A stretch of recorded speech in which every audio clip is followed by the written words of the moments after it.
Chapter 26. On the first day of the unleavened bread, the disciples came to Jesus, saying, "Where do you want us to prepare for you to eat the Passover?" He said, "Go into the city to so-and-so, and say to him, 'The teacher says, my appointed time is near. I will celebrate the Passover with my disciples at your home.'" So the disciples did as Jesus instructed them and prepared for the Passover.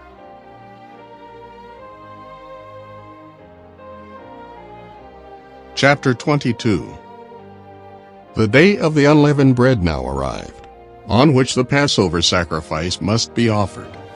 So Jesus sent Peter and John, saying, "Go and get the Passover ready for us to eat." They said to him, "Where do you want us to get it ready?" He said to them, "Look, when you enter into the city, a man carrying an earthenware water jar will meet you.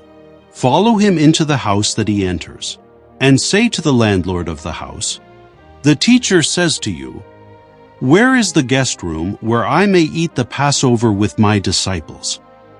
And that man will show you a large furnished upper room. Get it ready there." So they left and found it just as he had told them, and they prepared for the Passover.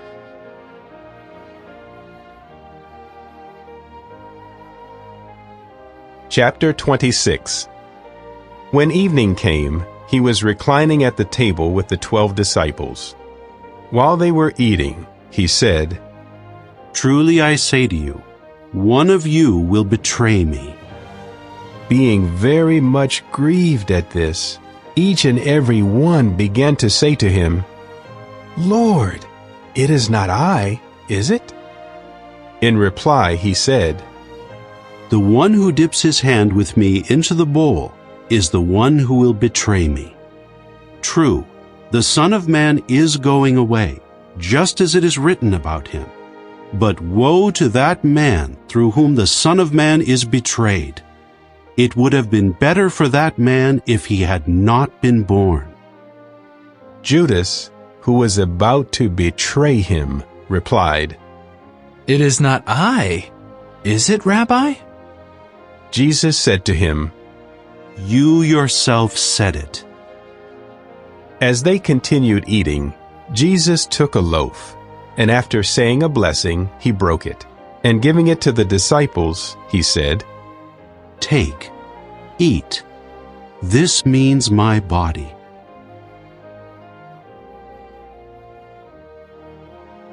And taking a cup, he offered thanks, and gave it to them, saying, "Drink out of it, all of you, for this means my blood of the covenant, which is to be poured out in behalf of many for forgiveness of sins.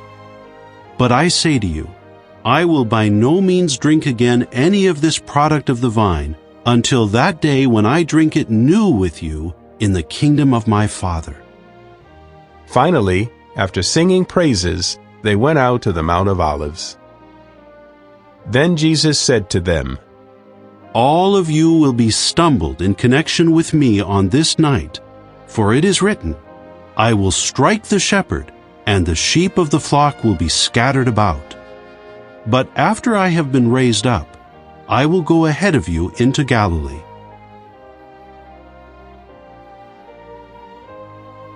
But Peter, in response, said to him, "Although all the others are stumbled in connection with you, I will never be stumbled."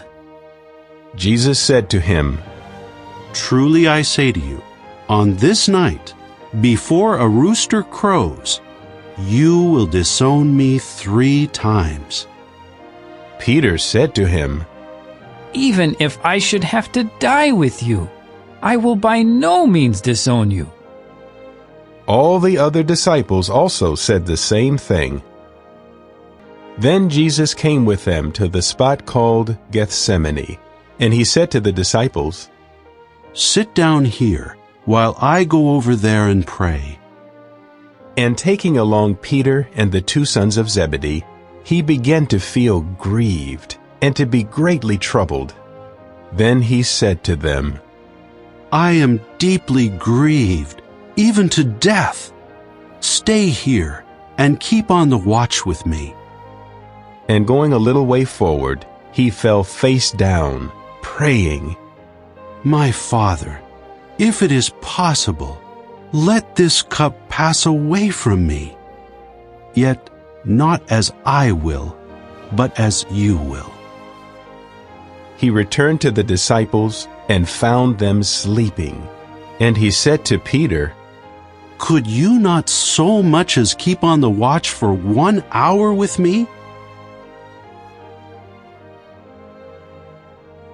Keep on the watch and pray continually, so that you may not enter into temptation. The spirit, of course, is eager, but the flesh is weak." Again, a second time, he went off and prayed, "My Father, if it is not possible for this to pass away unless I drink it, let your will take place." And he came again and found them sleeping, for their eyes were heavy. So leaving them, he again went off and prayed for a third time, saying once more the same thing. Then he returned to the disciples and said to them, "At such a time as this, you are sleeping and resting. Look, the hour has drawn near for the Son of Man to be betrayed into the hands of sinners. Get up, let us go. Look, my betrayer has drawn near." While he was still speaking, look, Judas, one of the 12, came, and with him a large crowd with swords and clubs, sent from the chief priests and the elders of the people. Now his betrayer had given them a sign, saying, "Whoever it is I kiss, he is the one. Take him into custody." And going straight up to Jesus, he said, "Greetings, Rabbi," and gave him a tender kiss.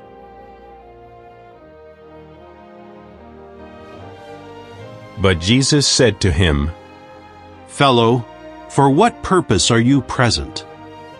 Then they came forward and seized Jesus and took him into custody. But look, one of those with Jesus reached out his hand and drew his sword and struck the slave of the high priest, taking off his ear.